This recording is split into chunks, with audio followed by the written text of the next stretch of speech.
All right, folks, well, welcome to the third annual, I guess we could call it, preseason interview with LSU head football coach Brian Kelly. Coach, thanks so much for your time. My pleasure. Thank you, Jacques. Thanks for hosting us here. Yeah. I guess I'll start with a general question. How do you feel about the direction of the program and your team entering year 3 here at LSU? Yeah, I think that, we got here and had a clear picture of what we wanted to build and have incrementally over the past 2.5 years, going on 3, put together the foundation necessary to have a championship football team. And there's still work to be done, but I'm pleased with certainly our players and how they've put in the time and have really done everything we've asked them to do. So the process has been what I've expected. It takes time to build a championship football program that you want to see here for many, many years to come. This was not about a quick fix. I didn't come down here because we were going to jump into the transfer portal and buy a football team. This was about developing a football team, putting in the systems and the process that was going to last for a long time. Let's talk about what you're working towards, and that is going to be another high-profile season opener against the USC Trojans, played in Las Vegas. LSU fans are certainly looking forward to taking over the city there. What kind of energy does that create for this team entering the summer? Well, they know what they're working towards. Certainly a very talented USC football team, and one that is bouncing back from a subpar performance defensively like we are. So there's a lot of similarities. They're turning over the number 1 pick in the draft. We're turning over the number 2 pick in the draft on offense. So, that's similar. Defensively, they had a major turnover in the defensive staff. We did as well. So there's a lot of similarities with 2 very proud programs that, are searching to, get that defensive, kind of posture back, if you will. Playing in a great location where everybody really wants to be part of this game. But more importantly for us is we need to get off to a good start. The last 2 years we have not gotten off to a good start, against the Florida State team that, as we know, was undefeated last year. So important for us to get off to a good start against a very, very good football team. Yeah, and then the 2 years before you got here, LSU hasn't won a season opener since Joe Burrow was the quarterback. And it's funny, whatever you're doing, it seems like the fans want the other thing. For years, we want the high-profile season opener. Now it's like, we hadn't won a season opener in a while. Let's play an easier team to start, but that won't be the case for either team. No week 0 or any of that. No, and look, I think you could look at it one of 2 ways. You could take that easy game coming in, but, there's no guarantee that that's going to prepare you for the next week when you probably have a difficult opponent. So, everybody knows what we need to do, prepare our football team, and simply we have to play up to our level. If we do that, we'll be in good shape. Some people say college football has changed too quickly, too fast, but when you look at finally getting a playoff and now getting a 12-team playoff and the excitement of the possibilities now of, LSU, Tiger Stadium, hosting a playoff game, can you imagine how amazing that would be? So this new 12-team playoff and LSU's desire to be in it. Yeah, that's clearly the goal here, right, is to be part of the 12 teams. And each year you are putting yourself in a position to be one of those 12. And certainly the SEC is an important part of that, and winning the SEC and being SEC champions. But at the end of the day, you want to be one of those 12 teams because it gives you a chance to win the championship. And that's what we're playing for here at LSU. We're playing for championships. And so now it's 12 teams with the chance to either have a bye and then a home playoff game. Add that to the mix, makes it pretty exciting in college football. All right, Coach, I got a lot of questions about your team. Let's see how many plays I can get off. Okay, Garrett Nussmeier leading your team at quarterback. He's been here already for 3 seasons. He has played here and there. He led your team on a 98-yard drive when you had to have it in the bowl game to beat Wisconsin. Now it's his team, so to speak, entering the summer and his big playability with his arm. Tell me about your feelings about him going into the summer. Well, I think more than anything else, experience in a sense. Even though he hasn't played a lot of football, he got that opportunity against Wisconsin and saw all the things necessary for him to build off of that. Even though it's not a lot of snaps, it was a complete game where he had to do everything. He had to go through maybe, starting off a game and being a little inexperienced and making some mistakes, fighting through that, coming back in the second half, and then, the pressure of leading a late drive to win a game. So I think he's got that under his belt. Now it's about just developing the consistency that you need in this league each and every week and playing at the highest level. And we feel really confident in his ability to do that. I found that him being a coach's son is really a positive. He stays very upbeat, team-oriented, and he doesn't stray into the traps that some athletes do in today's modern era of social media and some of these other things. No, I think that's a great way to look at it. I think he's I think grounded, first of all. I think he recognizes the position is one where there's going to be a great spotlight, but you're going to have some tough days. But by and large, he's a guy that figures it out and maintains a nice balance day in and day out. The last 2 years when Xaven was your quarterback, Garrett did have to play at times. So it's not ridiculous to think that at some point this season, the backup's going to have to go into some roaring SEC stadium and make some throws. So you've got A.J. Swan, who has a lot of SEC experience, and then you've got a local kid who's got his local fans with a big upside and talent as well, and Ricky Collins. Did you figure anything out there on the backup role during the spring? I think they're both capable of winning games in the SEC. I think there's more work to be done there. I think that we learned a lot about them, and I think they learned about themselves as well. I think part of this is the awareness of what they need to do to be that guy that when they're called upon, they're ready to move the football team. And so I think the spring wasn't necessarily about who is that number two as much as here's the work that's in front of you, and here's what you have to accomplish in preseason camp to get yourself ready that if you're called upon, you can lead this team to victory. If I had to point to one spot on your team and say that's the strength of the team, I would probably say the offensive line.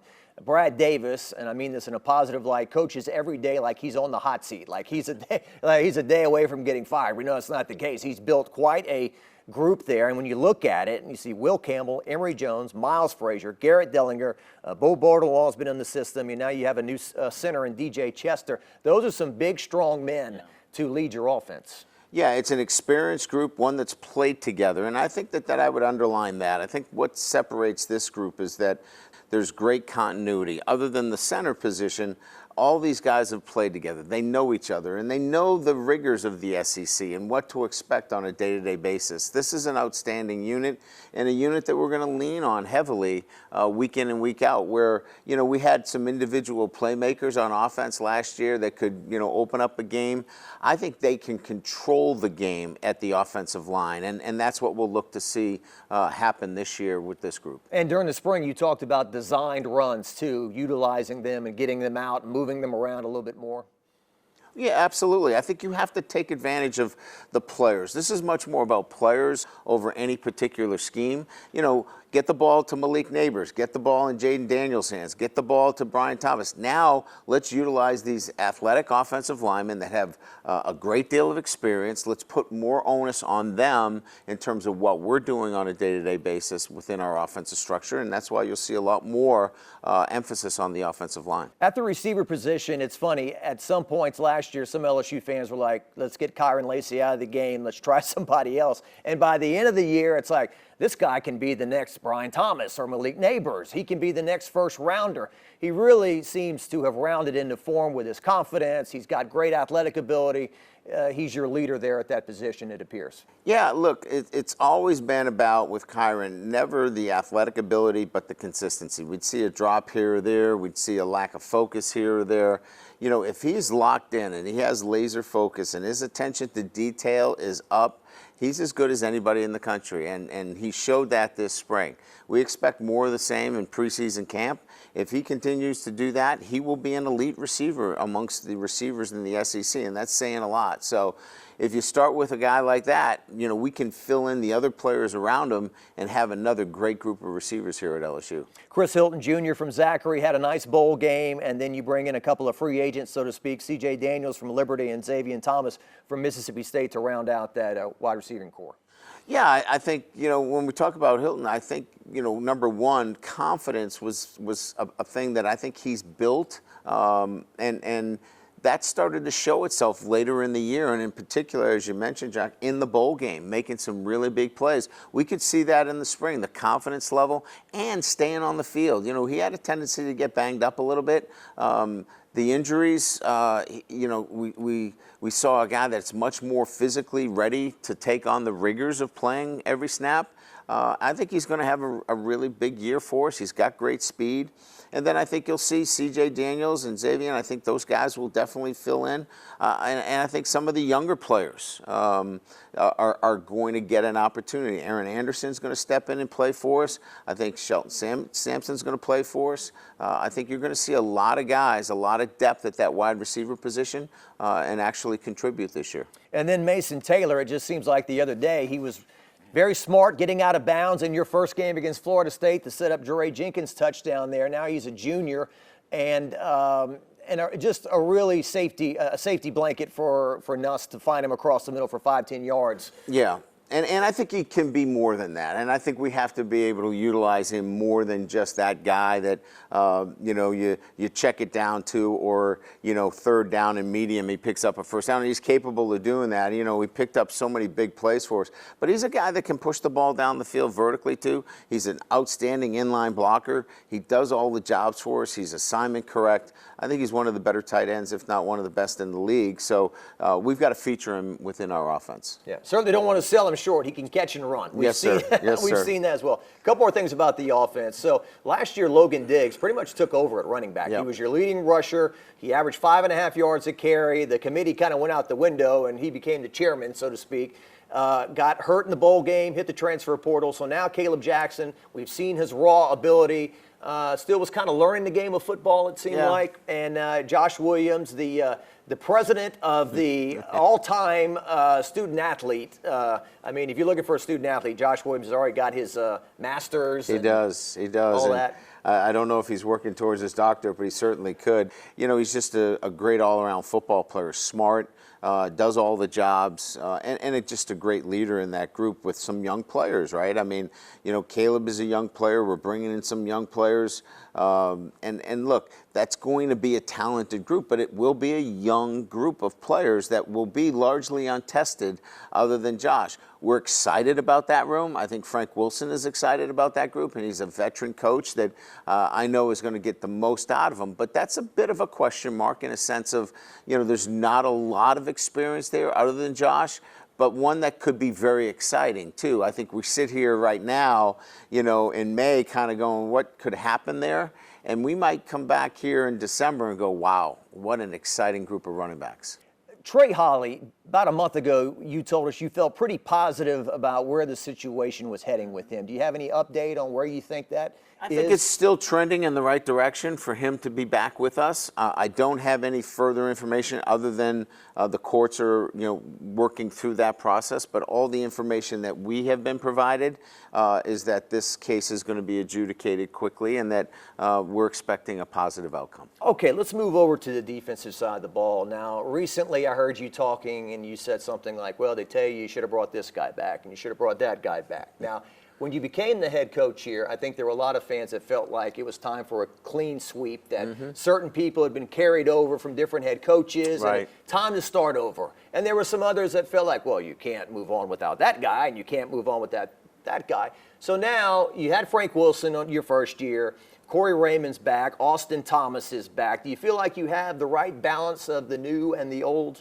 Yeah, I do. And I think each one of them provides a different piece to the overall development of our program. And sometimes it's about timing, like you said. It's not, when you bring in each one, I think you're looking at something that needs to be developed within your program. Frank immediately brought, that recruiting piece that I needed, right? I wasn't from this area, and he brought me the knowledge and the understanding of the recruiting in Louisiana, and I think we've seen how well that's gone.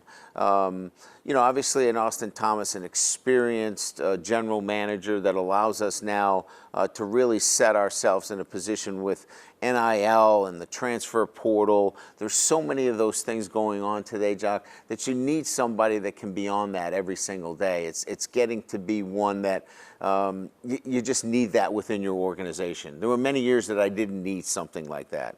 And I think when you talk about Corey, you know, his track record in terms of recruiting defensive backs, regardless of what success his teams have had on the field, his development of those individuals has been impeccable. So the timing for me was right to bring him back, and he's done a great job. Blake Baker was here for 1 year. He's back now to coach your defense. You've spoken a lot about him. Bright young coach. Yeah. Seems to be likable, but not to the point where, hey, we're going to get away with stuff with him. He's going to hold him accountable. No, I agree. I think that's a good way to put it. I think he's got the personality. I think he can engage the players. I think they really identify with him. But they clearly understand that there's a way that he wants things done. And I think that's a great thing. They want to be challenged. Players want a standard and want to be challenged on a day-to-day basis. And he has set that from the very beginning. But he's definitely somebody that can relate well to the players. And I think that's been a great mix for us in this early relationship. So the D-line, interior D lineman, where are you right now with that? Well, I think I made it pretty clear in a number of the press conferences that I had that we were in the market in recruiting in the transfer portal looking for defensive linemen.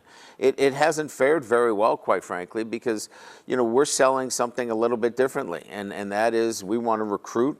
We want to engage, build relationships. We want to develop, retain, and have success. We're not in the market of buying players, and unfortunately, right now, you know, that's what some guys are looking for. They want to be bought. And look, I understand NIL is part of this, and we have an incredible collective. We have very, very generous opportunities around the greater Baton Rouge area for NIL opportunities. So they are here, but we're not going to go out and buy players. That's not what this is about. This was never about that. We will develop you. We will get you ready for the next step, as we did with Jaden Daniels, as we did with Malik Neighbors, as we did with Brian Thomas. We developed 3 defensive linemen that all got drafted this year, and we'll do that again. But if you're just looking to get paid, you're looking in the wrong place. If you like all the things that we do here in developing our players, bringing you into a championship program, playing in front of the best fan base in America, playing for championships, and having an opportunity for NIL, you should be a Tiger. But if you just want to get you know, paid, this is not the place for you. Somebody said when you buy a player, they own you. Well, they also have to understand that they're walking into a locker room with a cloud over them as well. And so, you know, when you're making those decisions, I have to factor in everybody who's sitting in these seats here. You know, and everybody, including, you know, my offensive linemen who are the bell cows, who have been playing for me over the last 3 years as freshmen and sophomores and juniors. What about them? Everybody has to be part of this solution. And so, you know, we're just not going to get into it if it's strictly about. Now, if you add that into all the other things I mentioned, then LSU is the right place for you. It just hasn't worked out so far with the guys that we've recruited. And people have said that, what you said, buying players, but this is a broken record, but it's not supposed to be buying a player, right? I mean, these guys who are going to these schools and getting money, they're supposed to do something in return, whether it's go to a car dealership and make an appearance, or Facebook or Twitter or Instagram, whatever, post, and I don't know if they're doing that. Well, look, I can only tell you what we're asking our players to do, and that is, this is all part of a bigger picture, and the bigger picture for us is getting their degree, playing for championships, and preparing themselves for that next step. And if they can be helped out with NIL money, absolutely. We're going to be able to provide those opportunities for you. But if you're looking to retire playing college football, this is the wrong place.